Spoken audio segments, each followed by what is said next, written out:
Dragi gledatelji, lijep pozdrav. Moj današnji gost je gospodin Ivan Brdarić, višestruki prvak Hrvatske u quad crossu i vozač motocrossa utrka povremeni.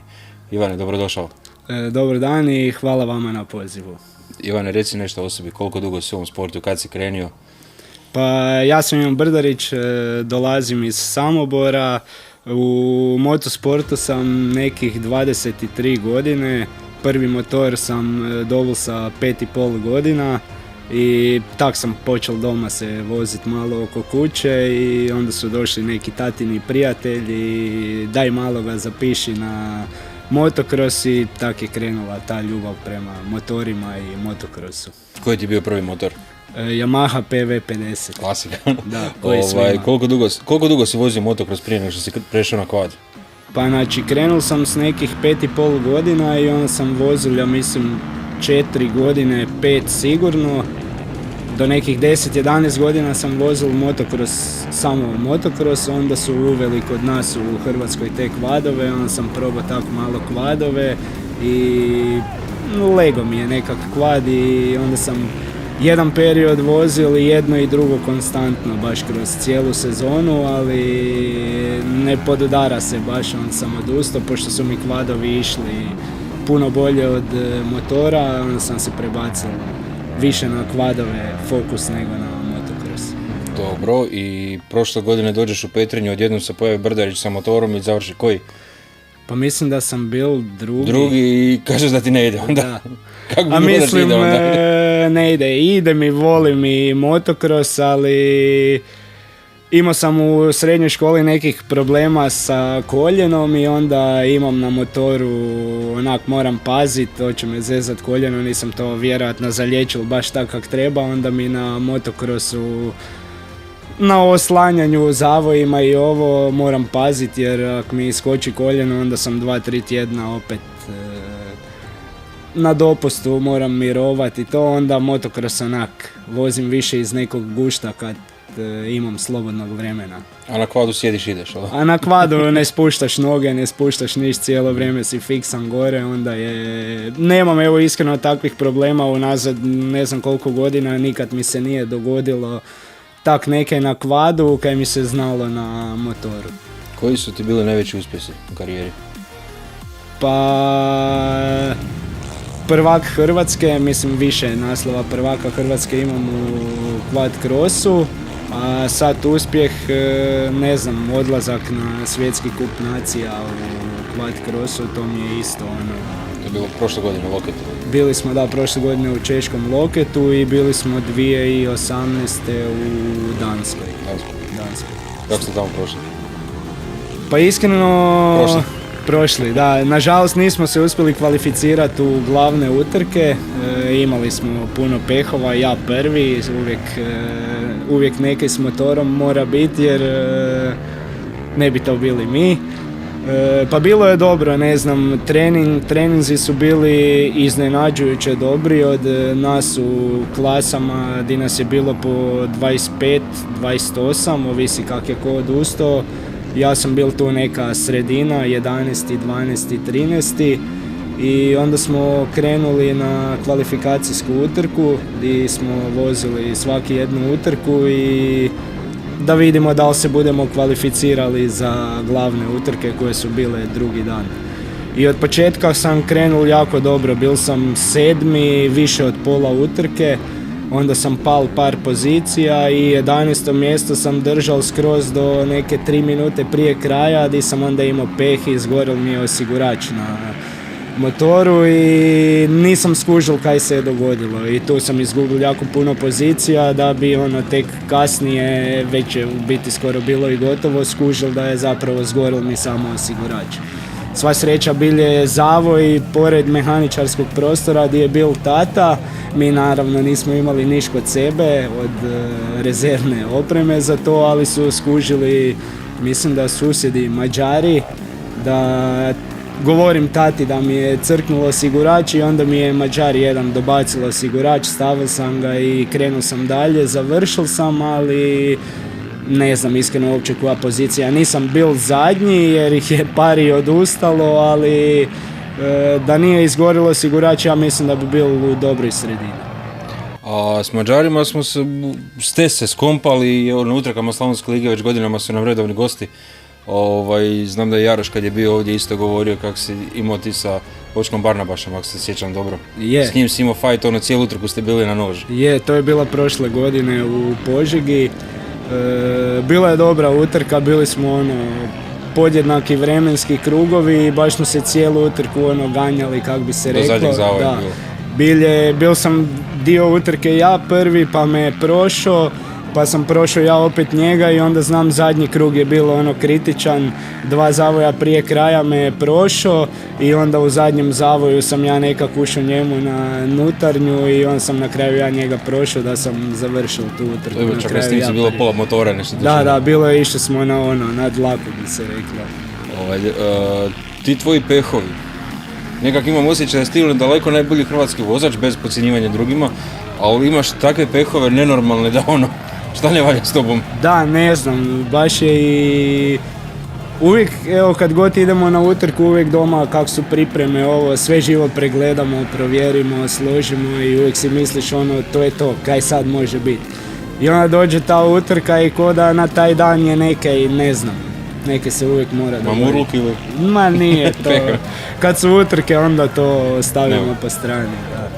Ali uvijek, kvad je nažalost takav da jednostavno stvarno nikad ne znaš kaj se može na njemu dogoditi. Je li kvad puno skuplji za voziti i održavati od motora?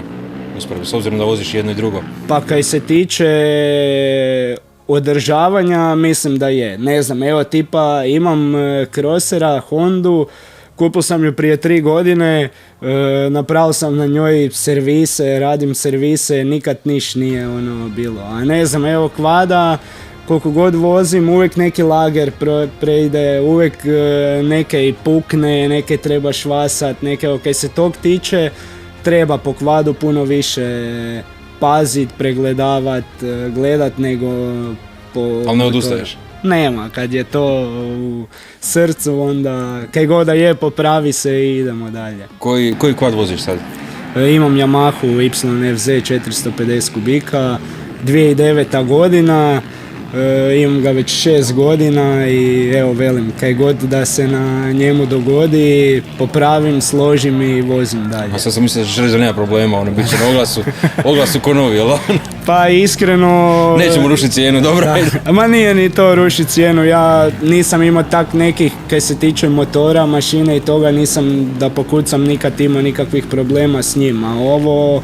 Ostalo sve ti lageri na osovinama, pukne osovina i tak nekakve gluposti, potrošni materijal i to nažalost ne mriš nikad znat kad bu i kaj bilo, a sad baš da je situacija takva da ćemo prije svake trke stavljati sve novo, mislim da je to kod nas nepotrebno, s obzirom koliko je utrka i svega, voziš dok ne stane. Dobro, da mi reci, a kamper, znam da si se moj kum potpisao na kamperu Malinu, sa 50-kom još da mu pozdravim. Da, kuma. Riješio sve, jel? Kampera da, nemam više, nažalost, jer više je doma stajal nego kaj smo ga u biti koristili, onda ovako kad su neke utrke dođem s prikolicom, otpeljamo i idemo doma. Sad se unazad par godina se jedino u sklopu Slavonske lige vozi quad cross, jer sad ste imali utrku u Rakovom potoku. Kako je to izgledalo? Kako je bilo tamo organizirano? Pa, kad se tiče organizacije, bilo je stvarno super, stazu su pripremili s obzirom da je ljeto i da je vruće jako, staza je bila super, polijana, bilo je dijelova gdje se je malo prašilo, ali to je takav sport, ne mreš baš sve zamjerit.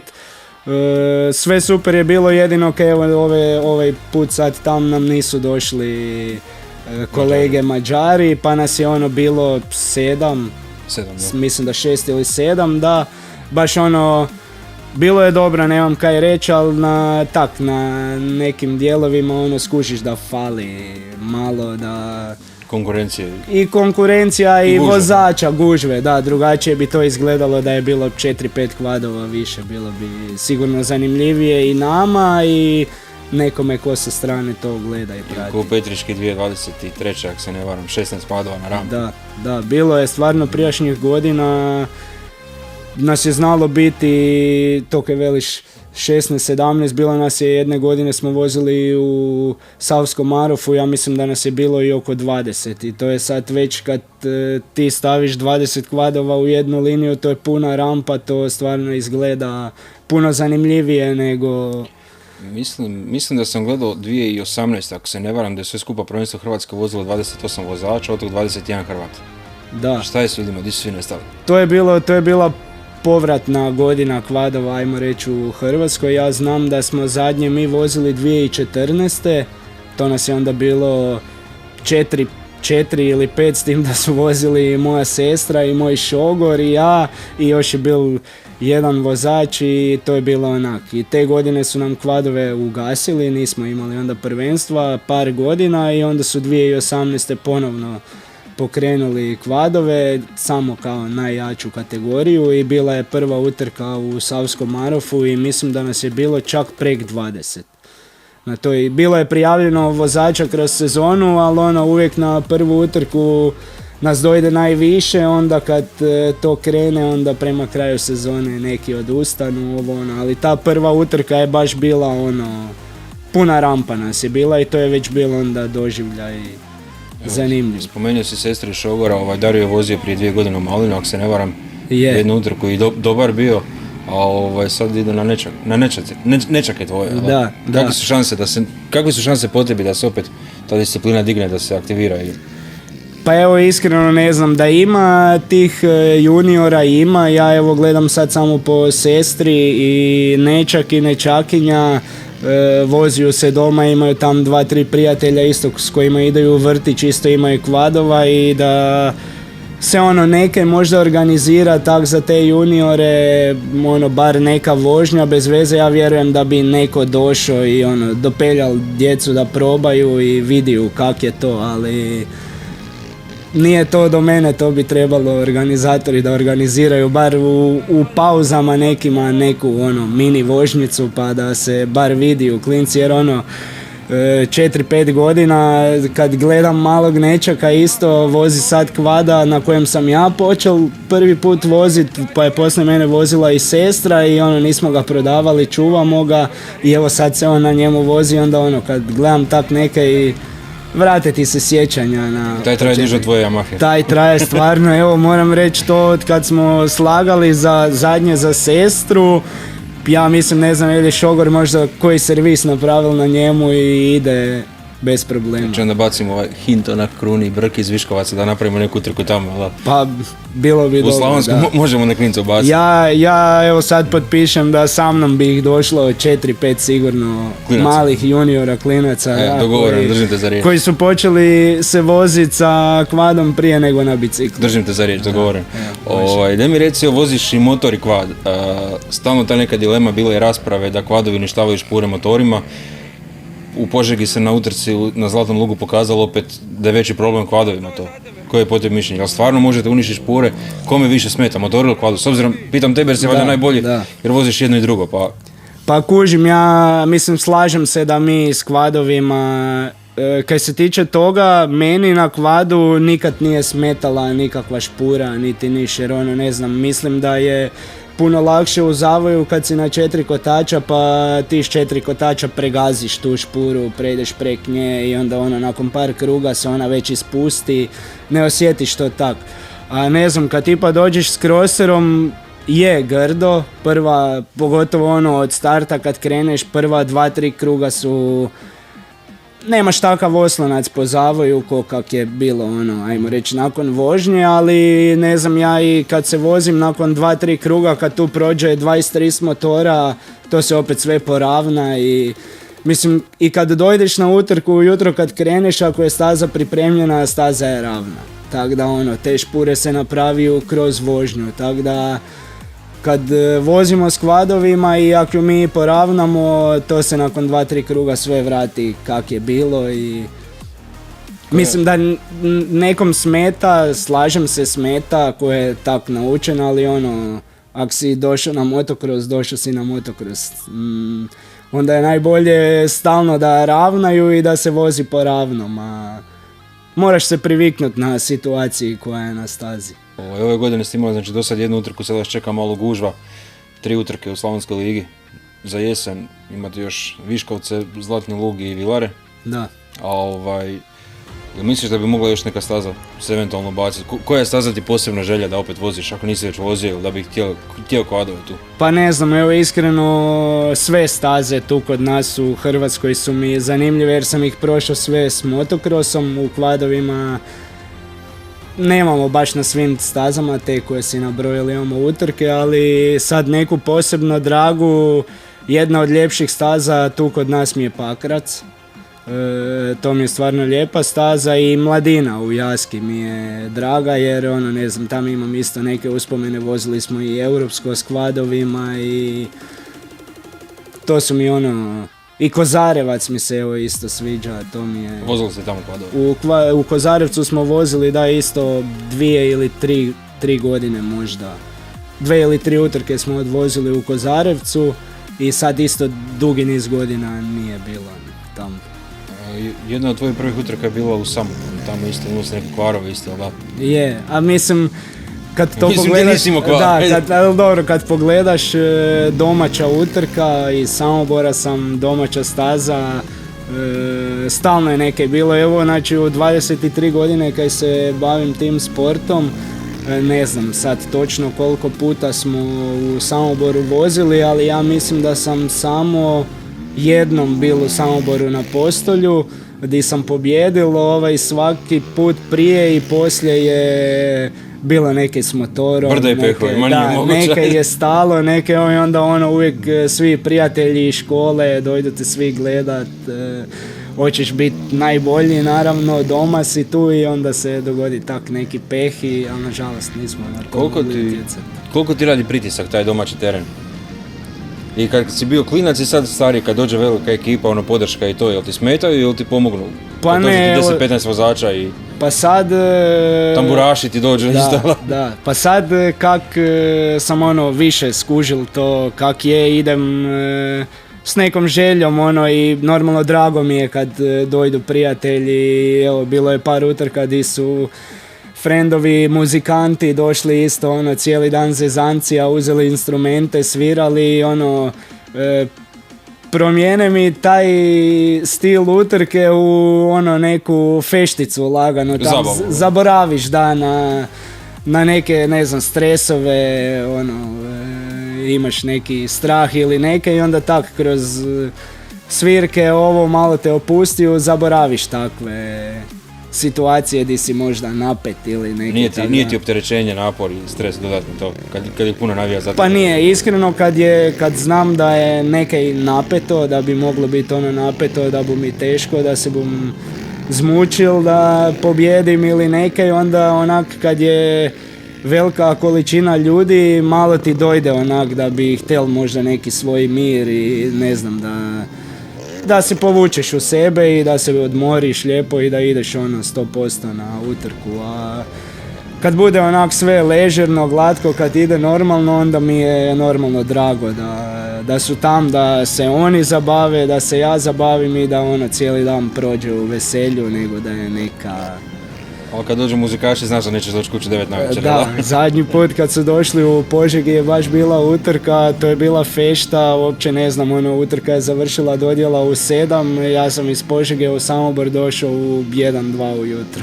To je šokaj. To je bilo, da, s tim da je bil drugi dan radni, ali pošto je bila takva ekipa i sve... Koliko se radio taj drugi dan? Drugi dan smo raspremali motore, opremu i pomalo... privikavanje. Bilo je bilo dekica na poslu negdje iza. Pošto doma radim, onda mi cijeli dan...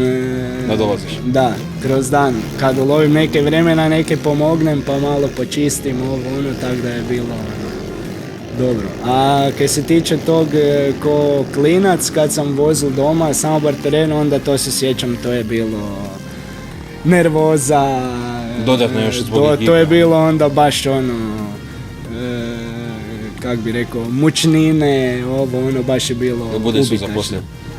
Pa normalno da je bilo kad smo bili klinci, žal ti je uvijek, pogotovo ako stane motor, a neke si htjel pokazati sebi, ne znam, prijateljima, familija, svi te dojdu gledati i onda stane motor i normalno da je krivo ti bude, ne. braća Nožinića su, tim se povukao sve još malo, još vozi Marin Galić je tu uvijek uz tebe, a od ovih novih dečki, Tomislav Koren, braća Šebovi, Sebastian Grđan, i misliš da od njih nekog ima šanse da bi ti mogao raditi probleme u dogledno vrijeme? Pa uz trening, vožnju, normalno svi napredujemo. Braća Šebovi su vozili prije ko klinci dok smo bili mali te juniorske klase, točnije Antonio je vozil, Mihael je sad novi, da, još je bil mali. Antonio je vozil prije i evo on se je sad vratil isto u to nakon dosta godina, tako da kad tak dugo pauziraš treba ti neko vrijeme dok dođeš do tog nekog nivoa. Ja nisam imao sve te godine koje smo vozili, nisam imao neke pauze, nego uvijek sam, ako i nije bilo utrka, vozio sam se tak iz nekog svog gušta. Imam isto po Samoboru par prijatelja koji imaju krosere, pa smo uvijek svi išli na neke vožnje i to, pa nisam imao neke prevelike pauze, ali mislim da uz dobar trening, puno vožnje, svi možemo doći na neki isti nivo. Da skinu brdu strona. Da. Kaj se tiče vožnje i svega toga, svi ti dečki koji se voze stvarno idu jako dobro. Ne mreš sad reći da se neko ne vozi dobro. Jedino kaj sam evo ja primijetili iz nekih svojih pogleda, većinu njih malo na tim stazama muče skokovi i tak te neke sitnice, ali to kroz godine, par put kad dođeš na jednu stazu, voziš, to bu sve došlo. Onda dođe do toga kad skočiš na rep onako ti u malinu pa da nastaviš normalno dalje. To su situacije nepredvidive, da. Moram negdje, mislim da imam... Imam, ja sam ti poslao snimku. Da, ima, znam da moram postoji. objaviti isto. Spominjao si svoje nečake i to da probamo napraviti neku utrku vaš za klince i to. Kakve su evo ti, koliko uopće on je najveći problem roditeljima? Koliko je taj sport opasan? Je li uopće opasan? Pa ne znam, evo ako treniraš, ako si u tome, moraš biti stvarno fizički spreman da tak nekaj možeš držat. Kaj se tiče manjih tih klasa za juniore i to još nije sad toliko bitno jer djeca su u razvoju i najgore kad si mali, mislim najbolje, voliš se voziti. Ja gledam po nečacima, znači oni vrtić, dođu iz vrtića, prvo bi motor. Znači svaki dan poslije vrtića samo na kvad, vožnja, više pitaju kad budu išli po benzin ili neke tak, samo da se voziju. Tako da, kaj se tiče opasnosti neke, ne znam, evo gledam po sebi, 23 godine vozim te utrke, do prije 2 godine nisam imao ni jednu slomljenu kost, prije 2 godine sam slomio ključnu kost i evo to mi je u 23 godine jedina, ajmo reći, malo veća ozljeda koju sam imao, tako da... U suštini nije opasno, roditelji mogu dovesti djecu na stazu. Da pače, evo, uz svu potrebnu opremu koju trebaš imati za taj sport i mislim da nema tak nekih opasnosti sad da bi moglo se neke djetetu dogoditi, a i definitivno je puno bolje da se bave tak nekim sportom nego da sad doma PlayStation, mobitel ili tak. Ajde igramo jednu igru da te hipnotiziram. Zatvori oči, vraćamo se 22 godine u prošlost, dan utrke, ujutro se budiš. Šta ti u glavi, kakav je doživljaj? Spremanje, dizanje, kretanje. Doživljaj mi je ujutro prvo mučnina i normalno želim ići na utrku, starci me bude, idemo, uvijek smo išli svi ko cijela obitelj, to nije sad bilo da smo išli, ne znam, ja i tata, nego uvijek smo išli ja, tata, mama, sestra, svi smo išli i to je više bilo ko neko obiteljski izlet, druženje, da opet vidjeli su da se i ja i Seka volimo voziti, volimo taj sport i proveli smo cijeli vikend skupa i nekak mislim da nas je taj sport sve zbližil malo i pogotovo mene i sestru kad smo znali trenirati skupa. Dok sam bil manji, kad sam vozil motocross sam, nekad nisam stvarno imao volje, kad sam znal da moram ići sam na trening, bude ti dosadno doći na stazu i vrtit se samo u krug, bez veze voziti, a onda kad je tu krenula i sestra na kvadove, kad smo išli skupa, onda je već tu bilo i neko rivalstvo, vozili smo se skupa, bilo je puno zanimljivije, tako da kad smo krenuli tak ko obitelj, to je bilo ono, To mi isto, druženje. To mi isto kako sin vozi, baš to mi je najbitnije, neki ljude koji poznaš na stazi i cijeli taj neki obiteljski doživljaj i Pa to je, da. nešto posebno, baš svakom preporučiti. Stvarno je, evo ja isto sad zadnjih tih par godina imamo utrke po Slavoniji i ovo, to malo dole je dalje i onda većina familije i ovo ne ide im se tak daleko, kužim sve to. I sad ovo bila je u Rakovom potoku utrka, to nam je bilo tu blizu Samobora i bude ti onak, bar meni, drago mi je kad dođe ne samo uža obitelj, nego i šira kad ti dođu svi te pogledat, zaplješću ovo, baš je onak... To je sport na kraju više obiteljski doživljaj nego baš ono sport i rivalstvo. Pa definitivno da, ja gledam po sebi kad god sam išao na te utrke, imaš taj neki žar u sebi, možda bude onak malo napeto i to, ali uvijek mi je drago kad sam znal da nas bude išlo više i da bu to bila ono, družba, zezancija, da bomo proveli svi skupa dan na otvorenom i ne znam, bude mi zanimljivije nego da ono, budem doma ili da potepem dan bez veze, ne. Evo sad na kraju još dolaziš polako sad u godine, ili ćeš u mirovini ili ćeš biti trener ili veteran, pa jel vidiš sebe u toj ulozi, recimo sada rekli smo da bi možda htjeli privući nove klince i to, da, jel bi bio ti zainteresiran, bi imao volje i želje te neke nove klince koji bi došli s tvojim nečacima učiti, pokazati im nešto, savjetovati, čisto ovak da izađemo u susret malo i roditeljima koji bi eventualno htjeli probati, s obzirom da si tu blizu Zagreba, većina ljudi ovdje živi, koncentracija tu jako velika, ima tih malih kvadova što si rekao. Pa, mogu se javiti doći. Naravno.